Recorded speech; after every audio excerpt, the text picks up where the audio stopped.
Hi everybody, my name's Lynn and I'm a school teacher from Western Massachusetts. And since this whole quarantine started, I've decided that on top of just doing my online teaching and online learning, because I'm a student also, I decided to get my craft room together.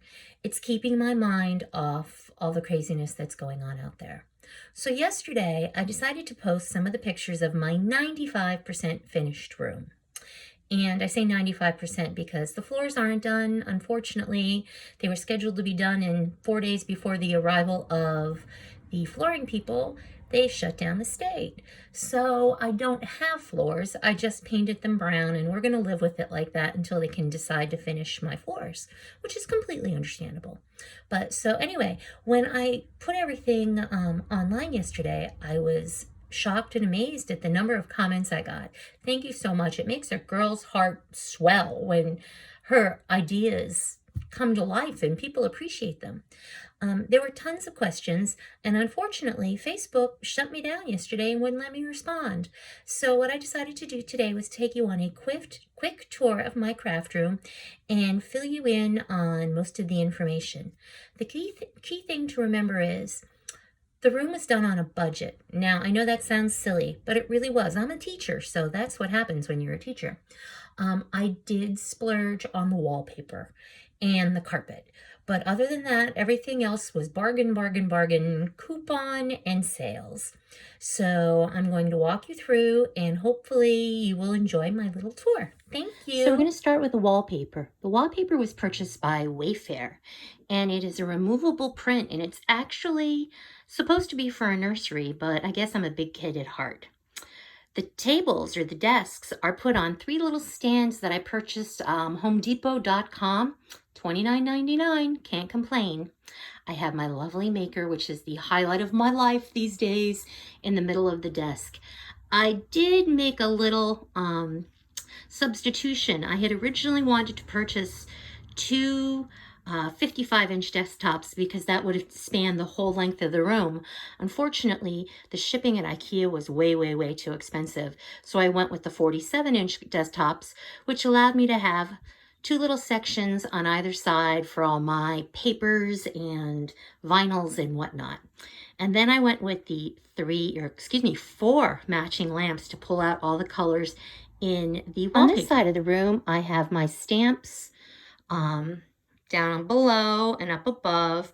I've been spending hours every day trying to get the stamps off the wooden blocks and onto the little foam mounts. Not fun, but it takes up about 1/10 of the space. The other thing is the the ink holders are cheapy from Amazon because I couldn't afford to spend as much as they wanted for the beautiful wooden ones. So these are kind of like high-class styrofoam, but they work very well for my purposes. The glass bottles are from IKEA. I absolutely love them because I get to see everything that's inside. Over here, we have the little art bin paint holders. That seemed to pique everybody's curiosity. They have them on Amazon for like $23 each, but I ended up getting mine on Joann's Fabrics because I had a mega coupon. So I got them for like $10 each. And I ordered the fourth one because I have about 60 more bottles of paint and different shades. So I wanted to spruce that up a little. On this wall, these were 3 scores from Michael's when they had their sale for $39.99, which is super awesome. Plus I get a teacher's discount, so that's a cool thing. And I have my heat press on top that I haven't used yet, but that's going into action later this afternoon. This little section is just for fun. It's got some pictures from my travels on either sides of the walls. I'm an avid traveler. That's my favorite thing to do. In fact, the pillow with the sheep on it came from New Zealand. I absolutely fell in love with it when I was there. This side of the room is dedicated to sewing. Okay, let me tell you, I haven't sewn a quilt in years.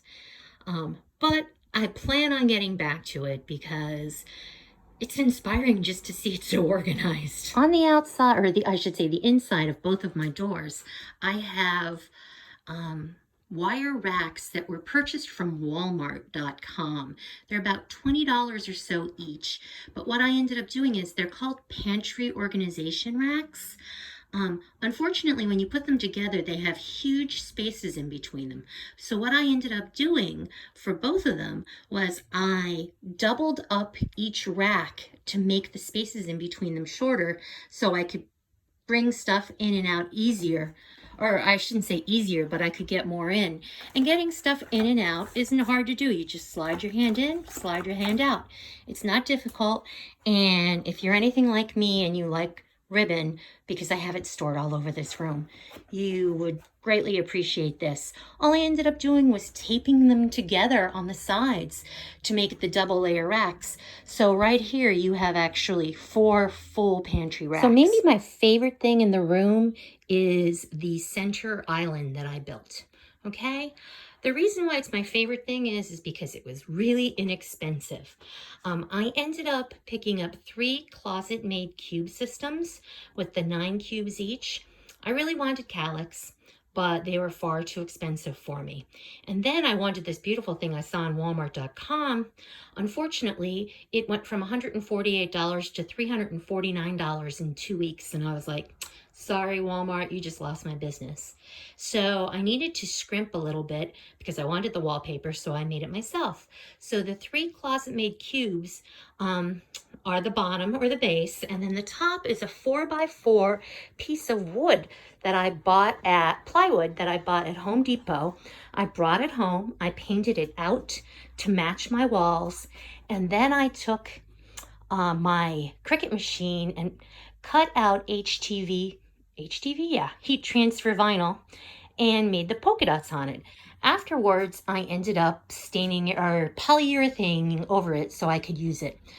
The nice thing is in the back, the space in the back is just big enough to hide my little trash barrel, which is an important thing because I create an enormous amount of trash in this room. The rug I purchased from Wayfair, like the wallpaper. It was extraordinarily overpriced, and I got it at 1/3 the regular price. But I thought it was super cool. The funny thing is it doesn't look like anything like this on the website. I'm telling you, nothing like this. But I ended up keeping it because I thought it was really cool, and it had the polka dots on it, which kind of went with the room, and the ombre for the different shades of the flowers. So I was like, yeah. And the cutest little part to my super she shed is the very, very, very inexpensive and not electrical chandelier that I added to the ceiling. The key thing is that this is a cape, and it has all these really funky angles in it, and no electrical in the ceiling. So I wanted something fun, and these candles that are inside there are electronic, and they light up and flicker at night to make me happy. Again, I want to thank everybody for their interest in my room. I truly, truly, truly appreciate it, and it just warms my heart. One of my daughter's friends is a teacher now, and she posted online, one of her students said, "Your best is your perfect." And I just thought that was wonderful because to me, I tried my best in this room, and to me, it's perfect. It may not be perfect for all of you, but it's perfect for me. And when I'm happy, I create. And when I create, I make others happy. So I think it's a win-win. Thank you again for everything, guys. And thanks for watching my video. I've never done this before, and it's kind of exciting. Have a great day. Bye.